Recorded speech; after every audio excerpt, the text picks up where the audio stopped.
सत साहिब सतगुरुदेव की जय। बंदी छोड़ कबीर साहिब जी की जय। बंदी छोड़ गरीबदास जी महाराज जी की जय। स्वामी राम देवानंद जी गुरु महाराज जी की जय हो।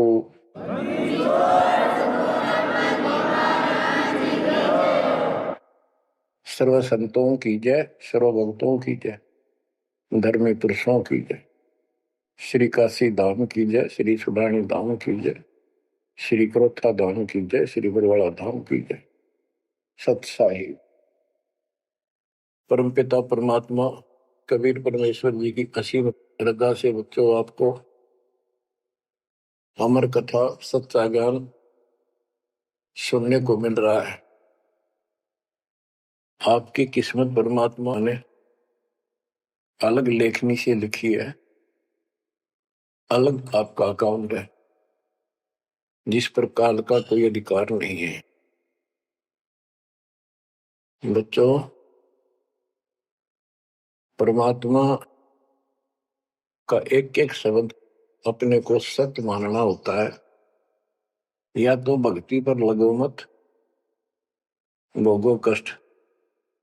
भक्ति पर लग के भी और भक्ति मार्ग में अविश्वास होता है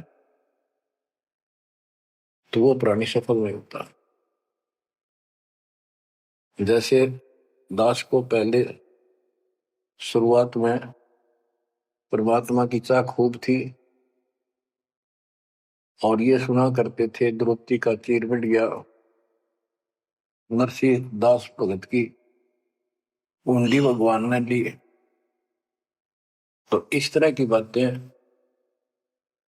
आत्मा मानती थी, भगवान कुछ भी कर सकता है, पर कोई कह देता था नहीं ऐसा नहीं हुआ करता है, तो वैसे भगवान की आस्था बनाने के लिए कह रखा है ऐसा नहीं हो सकता। तो मन ये भी मान लेता था कि ऐसा ना होगा, पर भगवान तो है। केवल इतना मानकर भक्ति कर रहे थे, दीक्षा भी ले ली थी और फिर परमात्मा ने ऐसा अजब गजब किया, वो सारी शंका मिटा दी। लोहे की जाड़ी को 1 फुट से ज्यादा बढ़ा दिया और दोनों को बढ़ा दिया, एक को भी। तो बच्चों, विश्वास बहुत जरूरी है। जैसे आपको उदाहरण दिया जाता है सत्संग के माध्यम से। एक गांव के बाहर 2 साधक साधना कर रहे थे। एक 40 साल से बैठा था, आयु 60 के आसपास हो चुकी थी। दूसरा 4 वर्ष से साधना करने लगा था, वो भी घर त्याग कर बाहर आश्रम बना रखा था। तो बच्चों, वैसे तो साधना दोनों की ही शास्त्र विरुद्ध थी। पिछले संस्कार से प्रेरणा इतनी प्रबल हो जाती है कि आत्मा भगवान की तरफ तड़प जाती है, उसको खोज के लिए निकल पड़ती है और जैसा कोई मार्गदर्शन मिलता है उसी अनुसार अपना सारा जीवन कुर्बान कर देती है। उससे उसका कुछ तप बन जाता है और कुछ सिद्धियां आनी शुरू हो जाती हैं। उससे उसका वहां बोलबाला हो जाता है। फिर उसकी मृत्यु के बाद वहां एक यादगार बना दी जाती है। वो नरभाग आप तो नरक में गया, आने वाले उस गांव की कई पीढ़ियों को भी नरक भेजने का सामान तैयार कर गया। आने वाली पीढ़ियां उसी को मत्था टेक टेक के उस कब्र पे, उसकी मूर्ति पे और अपनी मनोकामना पूर्ण करवाती हैं। होता किससे का कुछ नहीं, पर वह भावना बन जाए, एका देखा वैसे सूत बैठ जाए, दाव लग जाए। स्वाभाविक जो भक्ति ना करते उनका भी हो जाता है। वो तो उसका संस्कार होता था और वो नियमित उसका कर देते थे। अब हम भी ऐसे ही थे। अब बताना चाहता दास, फिर भी विश्वास बहुत काम करता है। भगवान उसके नंबर देता है अलग से, तो उसकी भक्ति में आस्था अगले जन्म में भी बनी रहती है। इस तरह की क्रियाओं से जो आस्तिक और नास्तिक दोनों क्रिया करता है, वो घर का रहता ना घाट का। एक देवदूत आया करता था ऊपर से, विष्णु जी के लोक से। और वो आकर के उन दोनों भक्तों से काफी देर तक चर्चा परमात्मा की करता था और वो प्रश्न करते रहते थे, भगवान ठीक है, वहां की व्यवस्था कैसी है। तो वो देवदूत दोनों भक्तों के पास घंटों बैठ कर जाया करता था। देवदूत से भगवान ने पूछा भी, विष्णु ने कहा जाता है ये ऐसे ऐसे आपके भगत हैं बहुत गजब के, कुर्बान हाथ के लिए तो उस गांव में, और मैं वहां बैठ रहता हूँ कुछ देर जाके, तो आपके ऊपर तो कुर्बान है। तो विष्णु जी बोले, भगत तो एक है, एक तो वैसे टाइम पास कर रहा है। देवदूत बोला जी वो होगा जो 40 साल से आपके लिए कुर्बान घर छोड़ के आया। तो भगवान बोले ना, दूसरा जो 4 साल से बैठा है वो भगत है, उसको मुझ पर विश्वास है और बड़े को विश्वास नहीं है। ये बात उस देवदूत का गले नहीं उतरा, ये तो हो ही नहीं सकता। तो भगवान ने समझ लिया कि देवदूत को विश्वास नहीं मेरी बात पे। तो विष्णु जी बोले भाई एक काम करना देवदूत, आज तू लेट जाना समय से, दोस्त जिस समय जाता है, और फिर वो पूछेंगे कारण लेट होने का, उनको फिर ऐसे बताना कि आज भगवान ने समय दे रखा था कि दोपहर को सुई के नक्के में के सुराख में हाथी निकाल लेगा भगवान, और कहना कि मैं उसको देखने के लिए रुक गया, और भगवान ने हाथी उस सुई के नक्के में के निकाल दिया। वो इसी तरह किया, देवदूत पहले उसके पास गया, बड़े के पास, क्योंकि उसको भरम था। तो विष्णु जी ने कहा था फिर ये देखना वो कौन क्या प्रक्रिया करता है, तुझे स्वयं फैसला हो जाएगा भगत कौन है। देवदूत उस बड़े के पास गया, उसने भी ये जाते कारण पूछा कि क्या बात, देवता से लेट हो गए, आपकी बहुत इंतजार थी और आपके साथ बैठकर भगवान की चर्चा करते थे, अच्छा समय व्यतीत होता था, क्या बात होगी, क्या कारण हो गया लेट हो गया बस। देवदूत ने वही बताया कि आज दोपहर को भगवान ने एक लीला करनी थी, वो देख कर आया। तो भगत बोला क्या लीला की, कि कमाल कर दिया भाई, हद कर दी। भगवान ने एक हाथी को सुई के नक्के में निकाल दिया, इसको देख कर आया मैंने, इसको देखने के लिए रुका था। भगत बोला 40 साल वाला देवदूत देवता इसी झूठ बोल किसी का जत जा, ये कभी हो सकता है, सुई के नक्के में का हाथी निकल जा, क्यों झूठ बोल रहा है, देवता होकर ऐसी बात कर रहा था।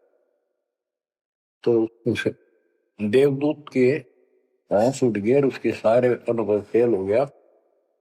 तो भगवान ठीक है कहते तो कति डांगर है, जब इसको इतना विश्वास नहीं भगवान कुछ नहीं कर सकता, तेरे जैसा घसियारा है, फिर भक्ति क्यों कर रहा है। देवदूत उठ कर चल पड़ा, फिर वो 4 साल वाले के पास गया, उसने सोचा यूं तो हमारा धमका दे मेरे को, गुस्से होएगा, इसको तो ज्ञान ही कुछ नहीं होगा अभी तक। तो उस 4 साल वाले ने भी, भगत ने पूछा देवदूत तभी लेट हो गए, आपके आने की बड़ी इंतजार रहती थी, आज तो सोच लिया था शायद नहीं आएंगे, क्या काम हो गया ऐसा कोई, हमें भी बताओ। देवदूत बोला भाई क्या बताऊं, झूठ मैं कह नहीं सकता और सच्ची किसी का गला उतरती नहीं। भगत बोला बताओ तो सही क्या बात है, क्या दोपहर को भगवान ने एक लीला करनी थी, मैं उसको देखने के लिए रुक गया, क्या लीला थी। देवदूत बोला सुई के नक्के में क्या भगवान ने हाथी निकालना था। भगत बोला फिर क्या हो गया, क्यों निकाल दिया, कमाल कर दिया। बोला बस भगवान निकाल दे, सारी पृथ्वी ने धरती न सुई के नक्के में गया, आप हाथी में आश्चर्य कर रहे हो। तो देवदूत ने सीने से लगा लिया उस बालक को। वो बोला धन्य तेरे माता पिता जिससे जन्म हुआ है। भक्ति कर विश्वास नहीं तो खाक भक्ति है वो। कह कबीर सुनो विषा दो मैं तो हूं विश्वास में। तो अपने परमात्मा की लीला पर अविश्वास नहीं होना चाहिए। और ये धीरे धीरे आपके साथ भी परमात्मा ऐसी लीला करते रहेंगे और कर भी दी होगी। और ना भी हो तो इतने सारे प्रमाण दिए जाते हैं, विश्वास कर लेना। परमात्मा की भक्ति से दूर ना होना। अब बच्चों, आपको अजब गजब का ज्ञान दास बता रहा है जो संत गरीबदास जी को परमात्मा से प्राप्त हुआ। और ऐसा निर्णायक ज्ञान है, इसका रिजल्ट इस पूरी कथा का फिर बाद में आपको बहुत अच्छा निष्कर्ष मिलेगा। पार्वती जी शिव की पत्नी और 108 बार मर चुकी थी। 109वें जन्म में भी उसने शिव जी को ही पति बनाया। ये संस्कार था उनका। नारद मुनि ने एक दिन आके पार्वती जी को समझाया कि हे माता, भगवान शंकर जी के पास एक ऐसा मंत्र है जो आपको बता देना, उस नाम के जाप से आप अमर हो जाओगे, अन्यथा आप 108 बार मर चुके हो। और वो भगवान उसके प्रमाण के लिए आपके शरों की खोपड़ी की माला बना रखी है। 108 है गिन दिए। पार्वती जी बोली भाई नारद बिल्कुल सही है, 108 है। मैं पूछती हूँ ये किसके क्या है, तो वो टाल मटोल कर जाते हैं। तो हे माता आपका जन्म मरण मिट जाएगा। तो वो बोली भाई ये मेरे बात समझ में नहीं आती कि शिव महाराज जी मेरे से कुछ नहीं छुपाते, और इसने ये कैसे छुपा रखा मंत्र मेरे से बहुत प्यार करते हैं। और बताते हैं तेरी मृत्यु के बाद मैं बहुत रोता था। तो नारद जी ने कहा माता अभी तक आप उनको पति मानती हो, जिस दिन परमात्मा रूप देखोगी और उनको एक गुरु रूप में नम्र भाव से प्रश्न करोगी, कति अति नम्र होकर, तब ये गुप्त मंत्र आपको बताएगा। ये मंत्र शिव जी ने किसी को नहीं दिया आज तक, क्योंकि ऐसा किसी का लक है नहीं, ऐसा भाव किसी का है नहीं। तो आपको वो भाव बनाना पड़ेगा जिससे वो आपको अमर मंत्र दे दे। नारद कह के चला गया। पार्वती को बेचैनी होगी माता जी को। शिव जी जब घर आए और दिनों तो वो दूसरे ढंग से बात करा करती, क्योंकि पत्नी बराबर का हकदार होती है, हिस्सेदार होती है। उस दिन चरणों में लेट गई, दंडोत प्रणाम किया और चरण पकड़ के रोने लगी और कहने लगी हे भगवान, मुझसे ऐसी कौन सी गलती बन गई कि आपने मेरे से वो अनमोल मंत्र छुपा रखा है। हे भगवान मैं 108 बार मरी, क्या आप दुखी नहीं हुए होगे? मुझे वो नाम बता दे जिससे मेरा जन्म मरण मिट जाए। अब शिव जी उसके मुंह की तरफ देख रहा है, पार्वती की सारी आओ भाव को समझ रहा है। कहने लगा पार्वती आज तेरे को कौन सा भगवान आत्मा मिल गया जिसने तेरी बुद्धि बदल दी। ये तेरी बुद्धि का ज्ञान नहीं है, तेरे को तो मैं जानता हूं, ये बात तेरे मन में भी नहीं आती थी। मैंने कोशिश भी की भक्ति किया करो, आप कह देती थी आप भगवान हो, मुझे क्या जरूरत है, मैं भगवान के साथ हूं, मैं उनकी अर्धांगिनी हूं। तब पार्वती जी ने बताया कि नारद जी आए थे, उन्होंने मुझे ये सब बताया। तो भगवान शंकर बोले पार्वती सुन ले, जितनी बार तू मरी मेरा पागल जैसा हाल हो जाया करता था। एक बार तो राजा दक्ष के यज्ञ में जलकर मरी, तेरे अस्थि पिंजर को उठाए मैं 10,000 वर्ष तक घूमता रहा था, कंधे पर रख के, और पार्वती पार्वती करता हूं। वो तो एक सुदर्शन चक्कर आया, उसने काट के तेरे टुकड़े कर दिए शरीर के। जब मैं ठगा सा रह गया, मेरे हाथ कुछ नहीं बचा, फिर तेरा जन्म हो गया, शादी फिर होगी। वह भूल पड़ी। ये मंत्र ऐसा अजब गजब है, ये आम व्यक्ति को नहीं बताया जा सकता। भगवान शंकर जी ने कहा कि अब तेरी आत्मा सच्चे दिल से डिमांड कर रही है, अब मैं तुझे यू नाम दूंगा।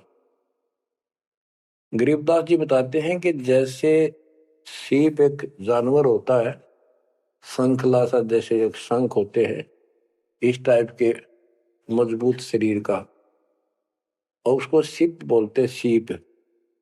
वह सीप जो है, गर्मी हो जाती है जब उसको अंदर पानी की डिमांड होती है, मोती बनाने के लिए उसमें प्रेरणा होती है, जैसे पशु में गर्भ धारने की होती है। उस समय सीप समुद्र के ऊपर आ जाती है, ऊपर बादल गरज रहे होते हैं, यदि उसका मुंह खुला हो और बारिश की एक बूंद भी उसके मुख में चली जा, तो उससे मोती बनना शुरू हो जाता है। उस बूंद को लेकर सीप वापस समुद्र में गोता लगा जाती है, उसमें मोती बन जाता है। और यदि सीप का वो मुंह बंद हो तो सारा सामान बरस जाए उसके ऊपर, मोती नहीं बने। तो पार्वती को समझाया कि अब तेरी सीप आत्मा का मुंह खुल चुका है, अब मैं यू नाम दूंगा, असर करेगा। और पहले तेरी सीप आत्मा का मुंह बंद था, इसलिए ये उन्मोद मंत्र ऐसे व्यर्थ नहीं कर सकता था। फिर कहा कि चलो, सुबह सुबह एकांत स्थान पर पहुंच गए। वहां एक सूखा वृक्ष था, पत्ते भी नहीं थे, उसके नीचे बैठ गए। और बच्चों वहां पर दोनों हाथों की ताली बजाई, तो आसपास के पक्षी उड़कर भाज गए, इतना शोर हुआ। और जो अंडे थे वो बच्चे बढ़कर उड़ गए। उसी वृक्ष की खोगड़ में एक खोखले स्थान पर तोते के अंडे थे। वो जो अंडे थे, वो स्वस्थ अंडे, तो बच्चे बढ़कर उड़ गए। और एक अंडा अस्वस्थ था, कति खराब हो गया था, गंदा हो गया था, वो वहीं रह गया। भगवान शंकर को पता नहीं था कि इसमें कोई तोते के बच्चे भी हैं, अंडे भी हैं। उनको मालूम था कि अंडे भी होंगे तो बच्चे बनकर जा चुके होंगे। अब बच्चों, बहुत सी कहानी इस एक ही कथा से आपको समझ में आएगी।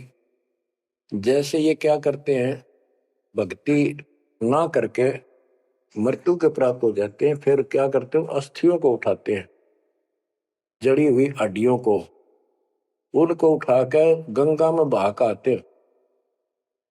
उनका उद्देश्य तो ये होता है कि इसको इतने गहरे पानी में डाल दे कि जो व्यक्ति मर जाता है, स्त्री या पुरुष, जब वो प्रेत बन जाता है तो अपने घर आता है। घर में वो अपने बॉडी को खोजता है, फिर वो जाता है शमशान घाट पे। उसको एहसास होता है कि ये ताजा ताजा जो फूके गए हैं, ये तेरी हड्डी है।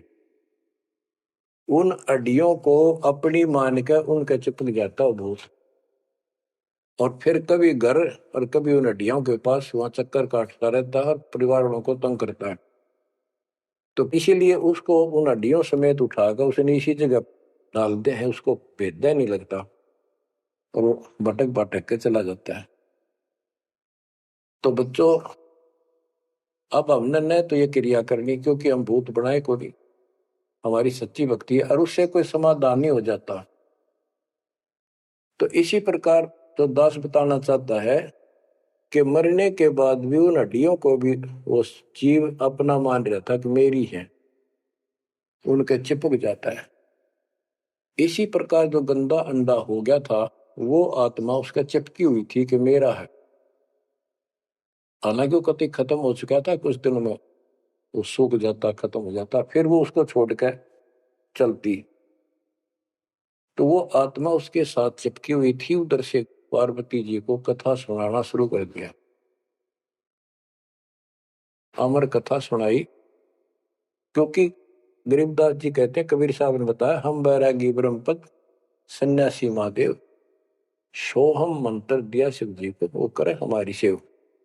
तो कबीर साहब ने इन सब को यो अमर ज्ञान सुनाया था, सतलोक वाला, सृष्टि रचना सब सुनाई। भगवान ऐसा है, भगवान ऊपर है, भगवान ऐसा है, वो सब का मालिक है। जब तो मान ली, प्रथम नाम एक ले लिया, किसी को ओम दे दिया, किसी को सोम दे दिया, किसी को हरियम, किसी को किलियम। इस तरह इनको अपना बनाया परमात्मा ने। और फिर सोचा था कि दोबारा मैं आऊंगा, अगर इनकी बुद्धि काम करेगी, इनकी आस्था ठीक रही, तो फिर नए सिरे तो मंत्र पहला दूंगा। जब दूसरी बार परमात्मा गए, तो इन सब की बुद्धि काल ने फेर दी। इन्होंने सुनी भी नहीं कबीर साहब की बात। तो कबीर साहब वापस आ गए। अब वो ज्ञान शिव जी को था, पार्वती को बताया और मंत्र दिया उसको। अब बच्चों, 5 नाम शिव जी को बताए थे, लेकिन शिव जी विशेषकर एक सोहम मंत्र ही जाप करता है। ये चक्कर ये है कि जो गुरु बताते हैं, हम उस पर ना रुक करके फिर मनमुखी जरूर करते हैं कोई कोई। और परमात्मा जी ने, कबीर साहब ने शिव जी को सब कमलों का भेद बताया था। ये योगी था, इससे तो एक कमल भी नहीं सुलझा था, एक भी, और अभी तक नहीं सुलझा है, लेकिन ज्ञान सारा बता दिया था। तो पार्वती को सुनाया जा रहा था ज्ञान, पार्वती यश करती जा रही थी, देखो ये मूल कमल है, आगे चलो स्वाद चक्र है, फिर नाभि कमल है, अर्धा कमल है, उसमें ऐसे ऐसे देवता हैं, कंठ कमल में ऐसा है, त्रिकुटी कमल तक पहुंचा दिया बस। पार्वती जी ध्यान मग्न होगी, उसको नींद आ गई, बोलना बंद कर दिया। उधर से वो पक्षी इस कथा को सुनने से वो अंडा स्वस्थ हो गया तोते का, और ओंकार्य बुलंद आ गया। शिवजी ने देखा, आवाज और तरह की आई, पार्वती तो सो रही है, लटके ले रही है बैठी बैठी, आवाज कहां से आई? उसने देखा पक्षी उस वृक्ष की खोगड़ में, उथोथे स्थान में नजर पड़ा, पक्षी उड़ कर भाग लिया। शिवजी उसके पीछे चल पड़े कि इसने मेरा ज्ञान चुरा लिया। आकाश में उड़ गया, उड़ के पीछे हो लिया। ये तोते वाला जीव परमात्मा की अमर कथा सुनता है, उसमें भी शक्ति सिद्धि आ गई थी। और ये ज्ञान जो है पूरे पहुंचे हुए संत से सिद्धि युक्त और अधिकारी से सुनने से ज्यादा असर करता है। भगवान शिव 3 लोक के प्रधान है, इनमें आध्यात्मिक शक्ति है, वो साथ मिलकर उसकी आध्यात्मिक शक्ति के साथ वो वाणी परमात्मा अमर कथा उसके भी बॉडी में गई, उसमें सिद्धि आ गई। मोक्ष तो बहुत दूर की बातें हैं, ये तो लंबा चैप्टर है, लंबी कहानी है, लेकिन थोड़ा थोड़ा हिंट आपको देना पड़ता है, कहीं कभी कोई मिसगाइड ना करते। सिद्धियों कहते ये अष्ट सिद्धि 9 निधि के भरे पड़े हैं शिव जी, और इनके वचन से भी सिद्धि आ जाती है, किसी को ये कह दे तो। लेकिन उन सिद्धियां ने के चाटा, ये मोक्ष तो ना हुआ है।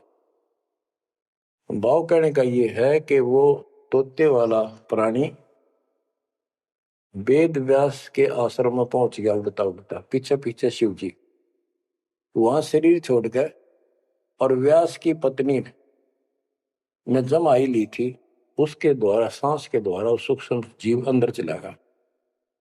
और जब गर्भ धारण का समय आया, तो उनके गर्भ में स्थान लिया, उस बच्चे के शरीर में प्रवेश हो गया, 12 वर्ष तक वहीं रहा। आगे कथा इसमें आगे आएगी, वो बताऊंगा।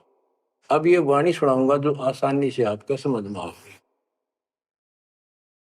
मोक्ष मुक्ति का लख्यान बेवा, ब्रह्म पुत्र व्यास सुखदेवा, सतगुर मेरा महादेव बंका, 84 की मिटी न शंका। के महादेव जैसे भी उनको मिले फिर भी 84 लाख योनियों का चक्कर उसका मिटा नहीं। 78 जन्म गौरी भरमाई, शिव को रुनमाला गले लाई। अर्ध शरीरी देवी गौरा, जिनका थीर बयानी मोरा। 108 जन्म पार्वती जन्मती मरती रही और शिव जी ने उसके सिर की माला, सिर के रुंड खोपड़ियां माला बनाकर गले में डाल रखी थी। अर्ध शरीरी देवी गौरा, जिनका थीर भया नहीं गौरा।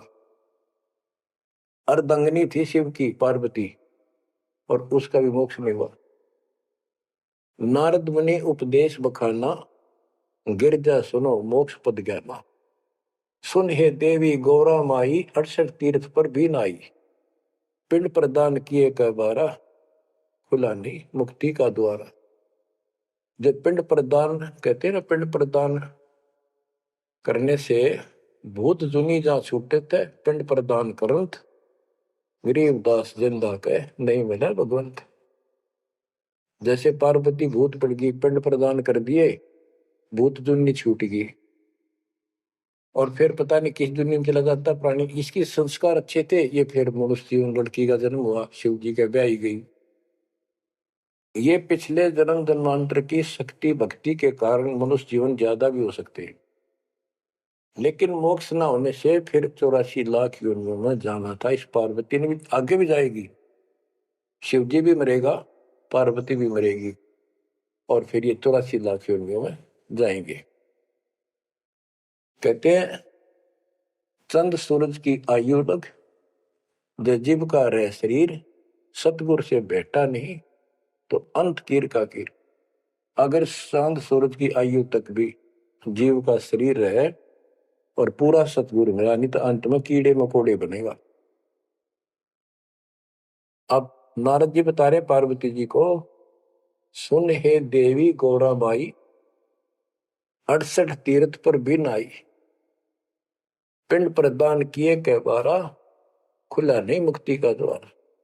सारे कर्म कांड कर लिए तेरे मृत्यु के बाद, तेरा फिर भी मोक्ष नहीं हुआ, फिर जन्म हुआ। रुंडमाला शिव के गले माही, सो देवी तुम जानो माही। गरीब रुंडमाला शिव के गले, गेजा के सब शीश। भक्ति दुराई देव को ना परसा जगदीश।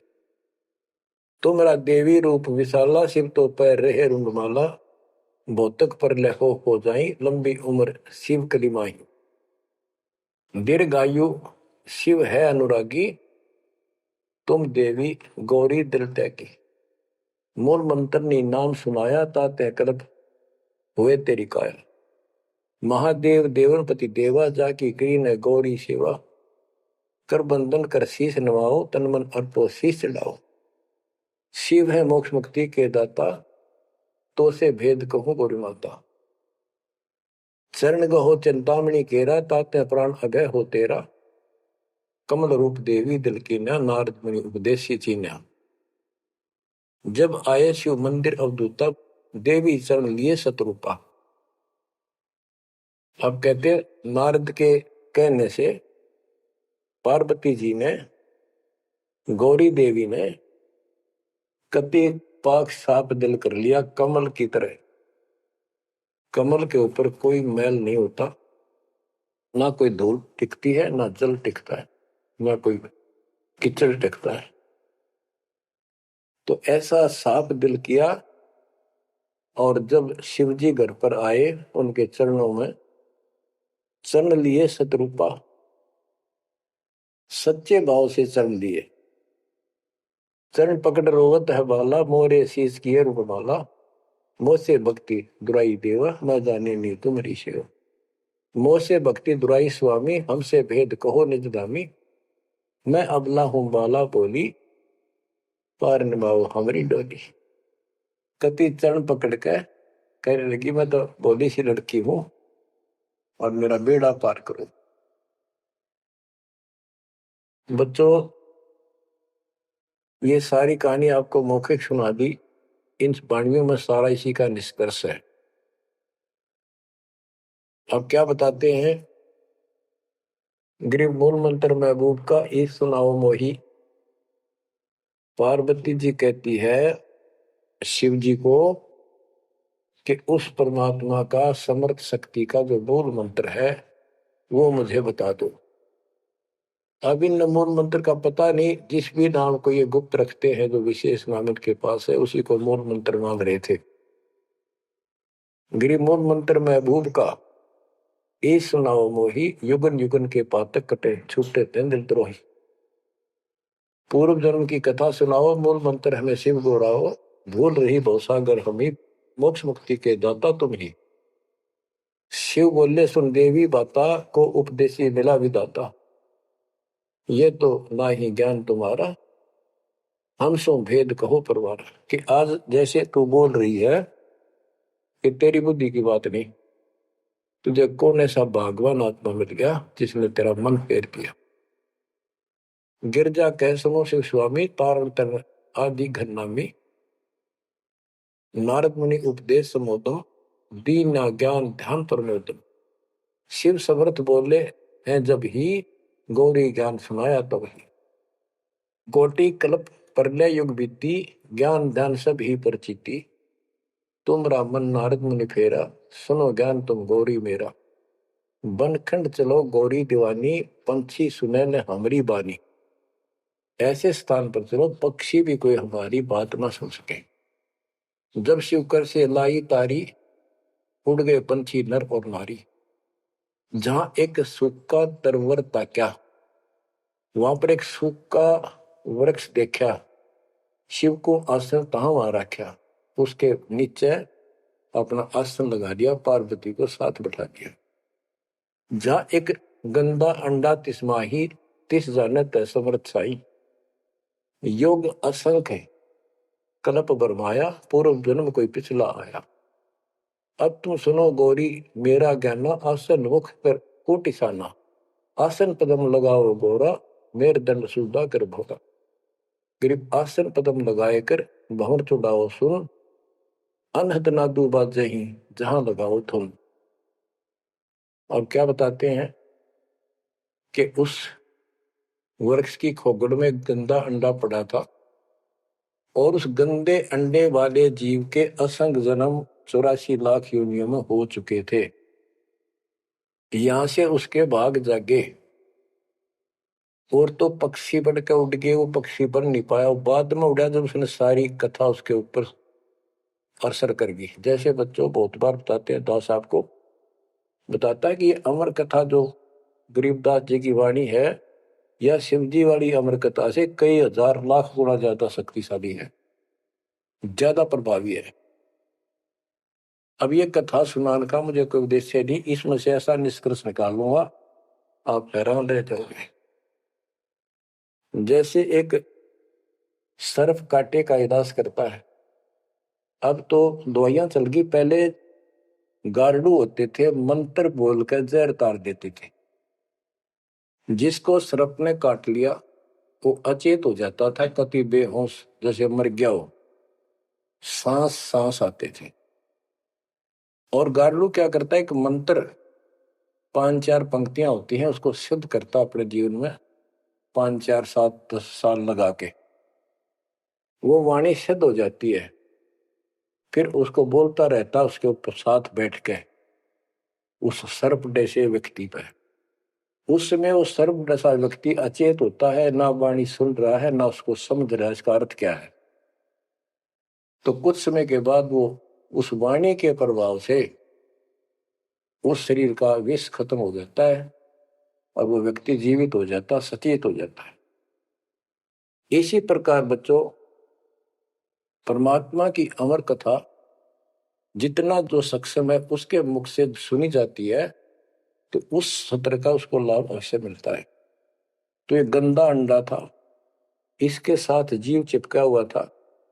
ये गंदा अंडा ना सुन सके था, ना बोल सके था, ना वो कह क्या रहा है शिव जी वो समझ सके था। और उस वाणी के बोलने से वो अंडा भी स्वस्थ हो गया, उसमें बच्चा भी बन गया, उसका पांख भी जाम आई और वो उड़कर भाग भी गया। इसी प्रकार जो आज मानव के ऊपर रहम हुआ है, गरीबदास महाराज जी की अमरवाणी इससे भी ज्यादा स्ट्रोंग है। और ये अब दास के बुक से चला करेंगी अखंड पाठों में, आसपास के पक्षियों पर भी असर करेगी, आसपास के पशु पक्षी जीव जंतु पेड़ पौधों सब का ऊपर ऐसे असर करेगी जैसे इस पर किया था। और ये सब धीरे धीरे यहां से शरीर छोड़ते जाएंगे और मनुष्य जीवन पाते जाएंगे। ये सीधे फिर आके मालिक के चरणों में आएंगे। बच्चों भक्ति जरूर करेंगे, भक्ति करेंगे तो मालिक कहीं ना कहीं उनको मिलेगा। अब मैं सुखदेव ऋषि की सुनाता हूं, पार्वती का तो दिया। अब एक बात विचार करो कि जहां पार्वती जी को मंत्र मिला, अमर मंत्र मिला, वो नाम मिला भक्ति करने का, यानी वो शिक्षा भई, तो वो स्थान पार्वती के लिए तो अमरनाथ हो सका है। ये जो वहां आजकल जावे हैं मत्था टेकन देखन दर्शन कर, उनके लिए अमरनाथ नहीं है वो। अब जैसे आपने जिस भी आश्रम नाम दान केंद्र पे या कहीं भी दास से दीक्षा ली है, आपका वो स्थान अमरनाथ है। लेकिन उस स्थान से कुछ नहीं लेना देना, मोक्ष नाम से होगा। उस स्थान से मोक्ष नहीं है, वो स्थान तो आपको जिंदगी भर याद रहेगा, मुझे वहां दीक्षा मिली थी, बस इतनी बात है। और ये अमर ज्ञान मुझे प्राप्त हुआ था। लेकिन मुक्ति नाम से होगी। और जो बोले आत्मा इतने ऊंचे पहाड़ों पर जाते हैं दर्शन करके आवांगे। अब विचार करो, जैसे दास ने बहुत बार समझाया आपको, ये तीर्थ क्या होते हैं, ये धाम क्या है। जैसे पार्वती को वहां नाम लिया, नाम लेकर अपने घर ना आएगी, अब भक्ति करिए, वहां क्या रखा है। अब जैसे तीर्थ हैं, वहां किसी ऋषि ने भगत ने कोई तालाब का सहारा तक है, क्योंकि पहले पानी नहाने धोने का पीने का तालाब ही होते थे, कुएं भी बहुत गहरे होते थे, एक आदमी नहीं खोद सकता। तो वहां बैठ कर अपनी भक्ति करता था, जैसे भी उसे न डले डोए, क्योंकि सत साधना तो आपको ही मिली है पूरे विश्व को। तो वो जैसे भी तप किया, कुछ किया उसने, जैसा भक्ति की, उस आधार से वो उस लोक में चला गया। और अब वहां कुछ नहीं। अब जैसे हम किसी का एक हमाम दस्ता ले आते और उसमें सामग्री कूटते हवन की और वापस दे देते मांझ धो के। हमाम दस्ता होता है लोहे का उखड़ सा, 1.5 फुट का उसका मुसड़ सा होता लोहे का ही, उससे वो कूटते हैं जैसे चटनी कूटे आ रहे कुंडी में। तो हमाम दस्ते में थोड़ी बहुत स्मेल थी और 5-4 दिन में वह भी खत्म होगी। जिसका मांग के लाए तो उसको दे आए, तो उन घर वालों को महसूस हुआ कि इसमें कुछ स्मेल आवा है, तो कोई सामग्री कूट रखी है। और कुछ दिन के बाद वो स्मेल भी खत्म होगी और वो सामग्री सारी कति साफ करके अपने घर रख ली। अब उस स्मेल को सूंघ बार बार को हो कमाल हो गया, बड़ी स्मेल आई, फिर वह खत्म होगी, चलो स्मेल लेके आते हैं। उस स्मेल से कुछ नहीं होने का, उस सामग्री से गूगल खेओ, वह बनानी पड़ेगी। इसी प्रकार मोक्ष प्राप्ति के लिए यह साधना करनी पड़ेगी। तो वहां जाने से कोई लाभ नहीं जहां पर कभी कोई ऋषि ने कोई साधना की थी, वो तीर्थ बने हुए।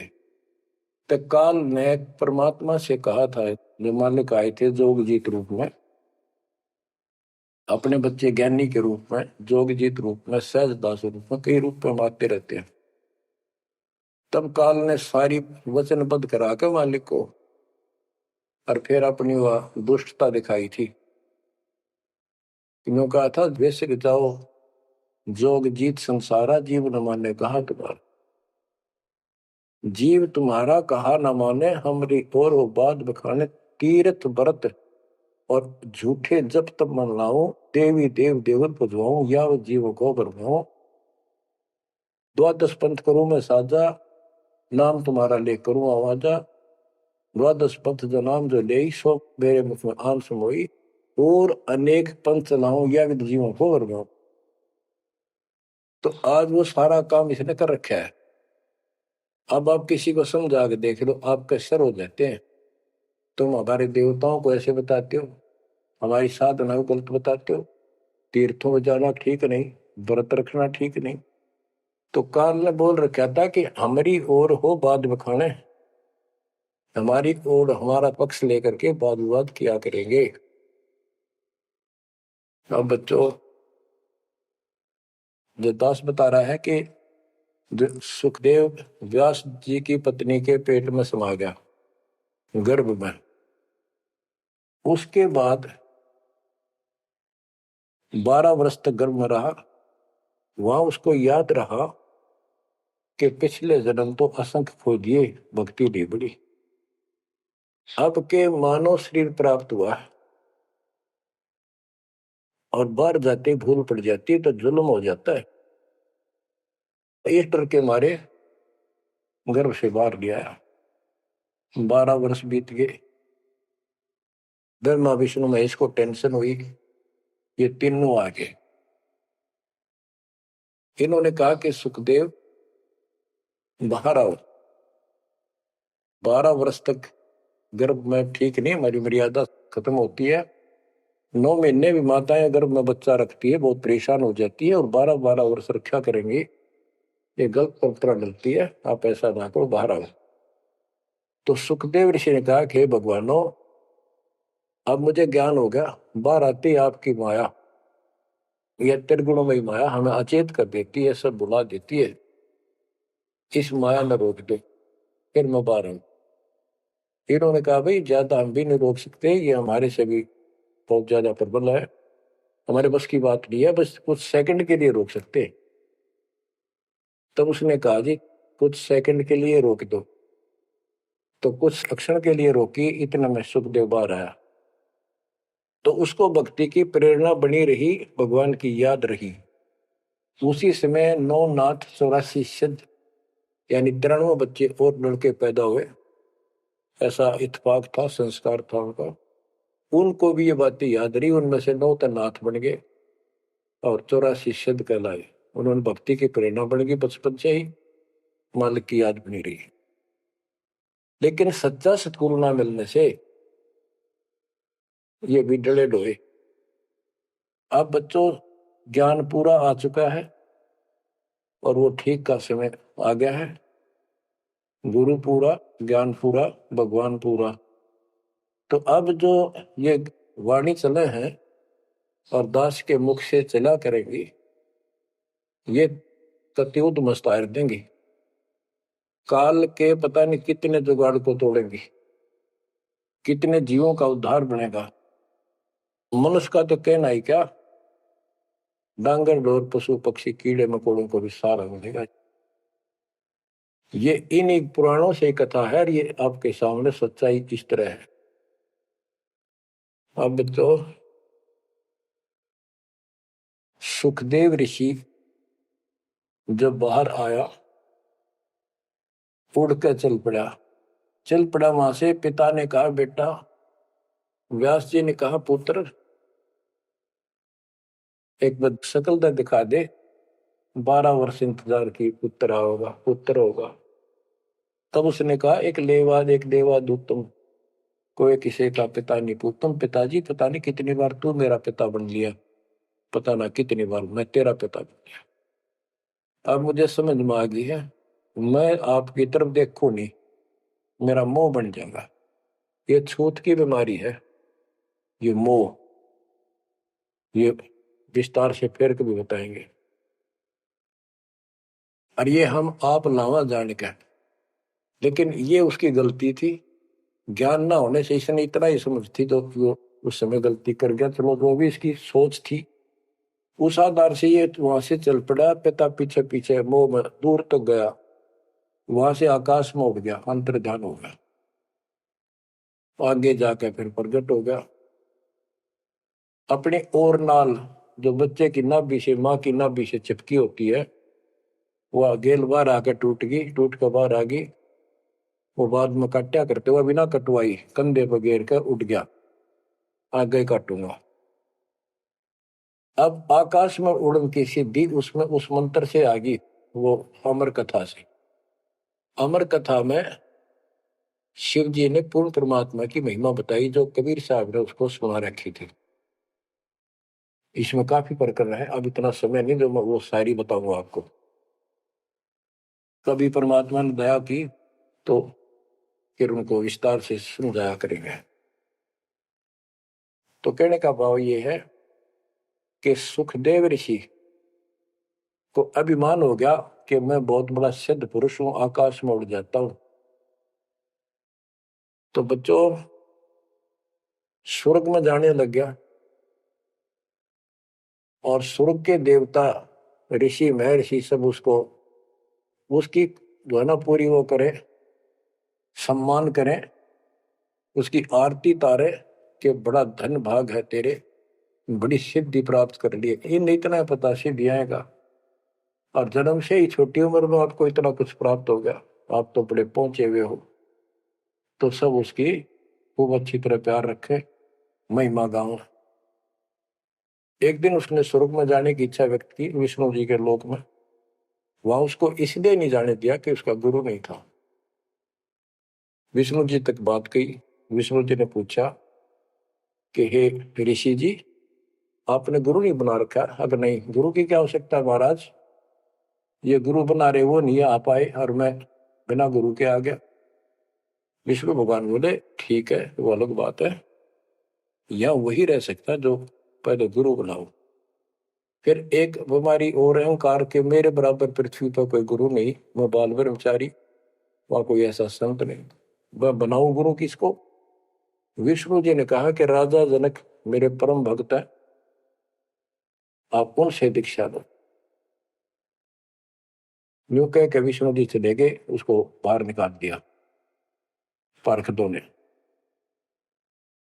वो स्वर्ग में आए, वहां सारी कथा बताई। फिर अन्य स्वर्ग, कोमर स्वर्ग, फिर ऋषियों के पास आए नीचे, उनको बताया तो सब ने कहा कि सुखदेव बहुत बड़ी गलती कर रखी है, गुरु नहीं बनाएगा, गुरु नहीं बनाएगा तो गधा बनेगा।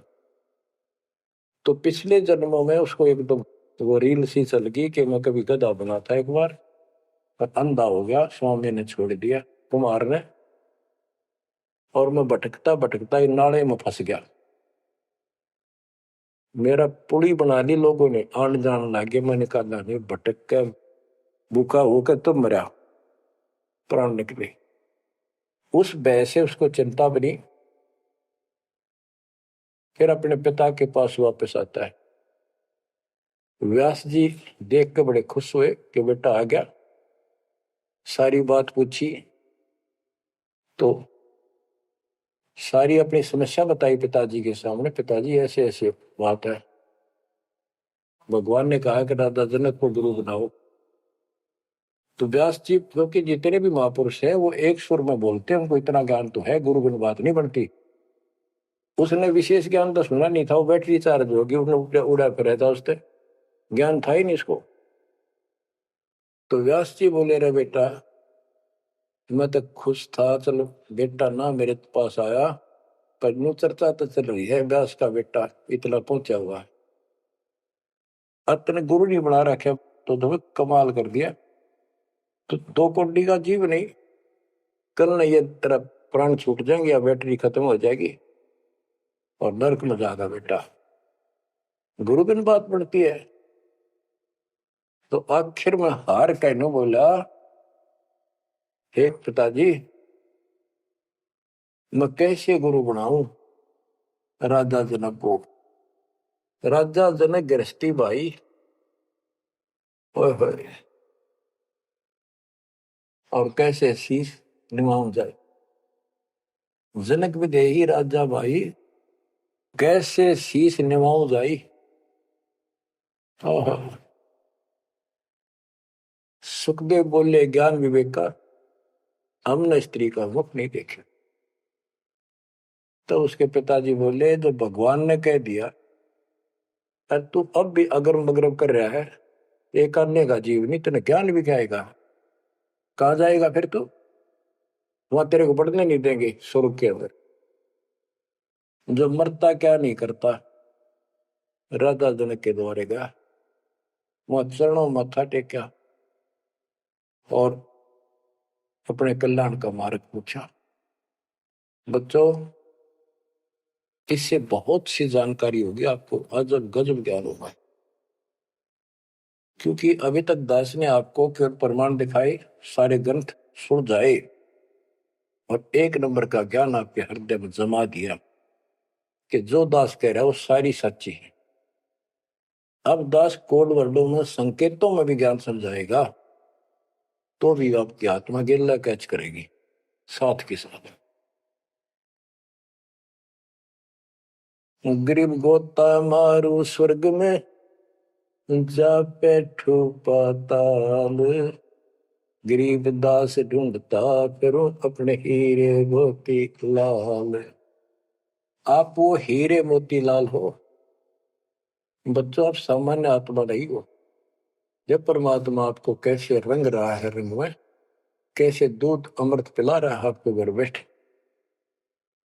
आपको नहीं पता इसका क्या प्रतिफल होगा। बच्चे को माता पिता दूध पिलाते हैं, बढ़िया भोजन खिलाते हैं, उनको पता है कि इसको कितना इसका लाभ मिलेगा। बच्चे को ज्ञान नहीं होता, वो धक्के तो पिलावे, खेलने लग रहा हो, माँ लाओगी बुला के, आजा भाई आजा बेटी, दूध पियावेगी। बस दूध पीता पीता भी इन्होंने सोचा बच्चा अब छोड़ दे, जल्दी ही डांक ठोकूं बाहर खेल का हो। अब वह दूध पिया के फिर छोड़ देती, जा वे खेल है तू। तो बच्चों, ये अमृत दूध है आपकी आत्मा के लिए। अपना काम करो, संसारी काम करो, फिर तो दिन का जो होमवर्क क्लास वर्क है वो भी करो। तो ज्ञान का जो असर है ये व्यर्थ नहीं जाएगा, आपकी आत्मा को इतनी ताकत दे देगा जिसमें भक्ति बिल्कुल सुदृढ़ हो जाएगी, सुरक्षित रहने लग जाएगी। क्योंकि मन में दोष नहीं रहेगा, कोई गलती बनेगी नहीं, तो सब कुछ सुरक्षित रहेगा। आपके मोक्ष के लिए परमात्मा ने कसर नहीं छोड़ रखी, जो भी संभव व्यवस्था है वो सारी कर दी है। बच्चों, तुम भी दया करियो, रहम करियो उस परम पिता पे। और इस दास की उम्र देखो और दास कहाँ है ये देखो, और यहां से आपके लिए क्या कर दिया उस दाता ने। उस मालिक को देखो ध्यान से, और यहां से आपके लिए क्या कर दिया उस दाता ने। उस मालिक को देखो ध्यान से। आप बालक नहीं हो, आपकी आत्मा में समझ आ जाने चाहिए कि ये क्या हो रहा है। कुर्बान हो जाओ, संसार की भूल जाओ बातों को, जो ज्ञान हम देते हैं उसके ऊपर समर्पित हो जाओ। तन मन धन सब अर्पिए, भक्ति मुक्ति के काज, जिनके उनमें बंदगी के इंद्र का राज।